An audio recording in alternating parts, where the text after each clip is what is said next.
नमस्कार। SDF live India में आपका स्वागत है और आपके साथ मैं हूं गौरव सिन्हा। लोकसभा चुनाव को लेकर अखाड़ा तो सज गया है, लेकिन बिहार की सभी 40 सीटों पर पहलवानों का इंतजार किया जा रहा है।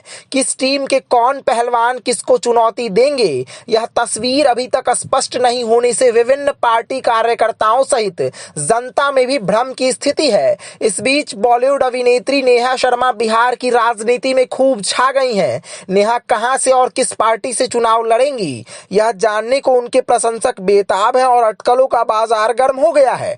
महागठबंधन में ना ही सीट शेयरिंग का फॉर्मूला तय हुआ है और ना ही आधिकारिक तौर पर प्रत्याशियों के नाम की घोषणा हुई है, लेकिन एनडीए के द्वारा सीट शेयरिंग का फॉर्मूला तय करते हुए यह भी ऐलान कर दिया गया है कि बीजेपी 17, जेडीयू 16, लोजपा रामविलास 5 तथा हिंदुस्तानी आवाम मोर्चा और राष्ट्रीय लोक मोर्चा एक सीट पर चुनाव लड़ेगी। हालांकि अभी तक प्रत्याशियों के नाम की घोषणा एनडीए द्वारा भी आधिकारिक तौर पर नहीं की गई है। बात अलग है कि गया से हम और काराकाट से रालोम के साथ साथ जेडीयू और बीजेपी के भी प्रत्याशियों का नाम लगभग तय है, जबकि दूसरी ओर महागठबंधन में सीटों को लेकर महासंग्राम छिड़ने की आशंका व्यक्त की जा रही है। इसका कारण यह भी है कि महागठबंधन में सीट शेयरिंग तो नहीं हुआ है, लेकिन लालू तेजस्वी अपने चहेते प्रत्याशियों को सिंबल देने में जल्दबाजी दिखा रहे हैं। अभी तक की स्थिति देखकर यही कहा जा सकता है कि राजद के द्वारा कांग्रेस सहित अन्य सहयोगी दलों का ख्याल रखे बगैर बाहुबलियों और अपने चहेतों को टिकट दिया जा रहा है। वहीं अब बॉलीवुड एक्ट्रेस भी अपना दमखम दिखाने को तैयार है। कांग्रेस को दरकिनार करने के बाद भी महागठबंधन में रहना अगर कांग्रेस की मजबूरी है तो इंडिया गठबंधन एनडीए को चुनौती देने के लिए तैयार है, और अगर कांग्रेस की बात नहीं बनी तो कांग्रेस की अलग टीम में पारस और मुकेश सहनी शामिल होने को तैयार हैं। कहा जा रहा है कि एनडीए में किनारे लगा दिए गए राष्ट्रीय लोक जनशक्ति पार्टी के राष्ट्रीय अध्यक्ष पशुपति कुमार पारस की एंट्री तो कांग्रेस में हो ही सकती है। वीआईपी सुप्रीमो मुकेश सहनी की भी कांग्रेस नेताओं से बातचीत हो रही है। ऐसे में कह सकते हैं कि लोकसभा चुनाव की तारीख जैसे जैसे नजदीक आती जा रही है, वैसे वैसे बिहार की राजनीति एक दिलचस्प मोड़ पर पहुंचती जा रही है। राजद द्वारा पहले चरण के चुनाव को लेकर उम्मीदवारों को टिकट देते हुए अन्य कई को सिंबल देकर उन्हें चुनावी तैयारियों में लगा दिया गया है। हालांकि महागठबंधन में कई सीटों पर माथापच्ची का दौर अब भी जारी है। कांग्रेस की कई परंपरागत सीटों पर राजद ने अपने उम्मीदवारों को तो उतार ही दिया है। इसी बीच कांग्रेस विधायक अजीत शर्मा ने भी भागलपुर सीट पर अपनी बेटी नेहा शर्मा के लिए दावा ठोककर नई सनसनी मचा दी है। अजीत शर्मा द्वारा किए जा रहे दावे के बाद बॉलीवुड अभिनेत्री नेहा शर्मा बिहार की सियासत में खूब सुर्खियां बटोर रही हैं।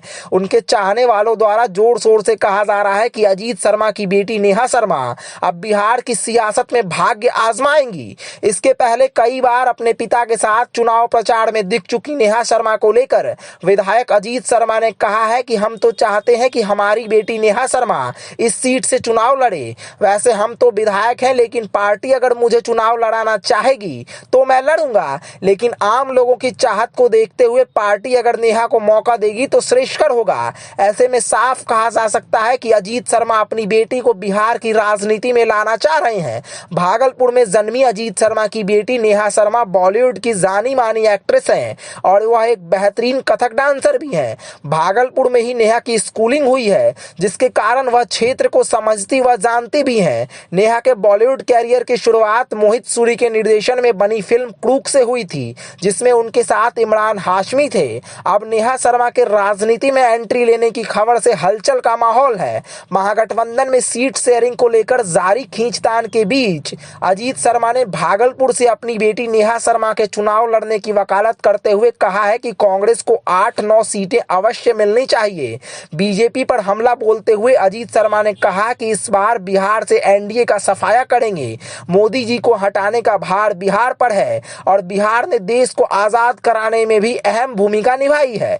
भागलपुर लोकसभा के राजनीतिक हालात पर अगर चर्चा करें तो यह सीट जेडीयू के खाते में गई है और सीटिंग सांसद जेडीयू के ही अजय मंडल हैं, लेकिन इसके पहले से जदयू के गोपालपुर विधायक गोपाल मंडल इस सीट पर दावा ठोक रहे हैं। 2014 और 2019 में भागलपुर सीट आरजेडी के पास थी। 2019 में शैलेश कुमार और बुलो मंडल आरजेडी की टिकट पर चुनाव लड़कर जीते भी थे, लेकिन 2019 में उन्हें हार का सामना करना पड़ा था। अब कहा जा रहा है कि बुलो मंडल स्वास्थ्य कारणों से राजनीति में निष्क्रिय हो गए हैं, जिसके कारण राजद को किसी नए कैंडिडेट की तलाश है। ऐसे में देखना यह होगा कि बार बार अपने पॉकेट में लोकसभा का टिकट होने का दावा करते रहे गोपाल मंडल पाला बदलकर राजद से टिकट पाने में सफल होते हैं अथवा नेहा शर्मा को टिकट मिलता है। हालांकि महागठबंधन में सीटों के बंटवारे को लेकर राजद और कांग्रेस के नेता कह रहे हैं कि 2-3 दिनों में सीटों पर फैसला हो जाएगा। आरजेडी 28 सीटों पर दावेदारी ठोक रही है, तो वहीं कांग्रेस 10-11 सीटों की डिमांड कर रही है। माले और सीपीएम ने भी 4-4 सीटों पर दावा ठोका है। ऐसे में सीट बंटवारे पर अभी तक माथापच्ची जारी है। वैसे महागठबंधन में सीटों के बंटवारे को लेकर जारी माथापच्ची के बीच अजीत शर्मा के द्वारा दावा ठोकने के बाद भी उन्हें या उनकी बेटी नेहा को टिकट मिलेगा या नहीं, यह तो देखने वाली बात होगी। लेकिन सियासी जानकारों का कहना है कि नेहा शर्मा को अगर टिकट मिल जाता है तो यह देखना दिलचस्प होगा कि जदयू उम्मीदवार अजय मंडल को कितनी बड़ी चुनौती का सामना करना पड़ता है और नेहा को जनता का कितना सपोर्ट मिलता है। इधर चर्चा है कि नेहा शर्मा को अगर महागठबंधन में टिकट नहीं मिलता है तो वह एनडीए में भी जा सकती हैं। हालांकि अजीत शर्मा का कहना है कि वह खांटी कांग्रेसी हैं और कांग्रेस छोड़कर उनके या उनके परिवार के कोई सदस्य इधर उधर जा ही नहीं सकते हैं। अजीत शर्मा चाहे जो कुछ दावा करें, लेकिन राजनीति में कब क्या कुछ हो जाए कहना मुश्किल है। बहरहाल देखना दिलचस्प होगा कि आगे आगे होता है क्या। एसडीएफ न्यूज ब्यूरो, धन्यवाद।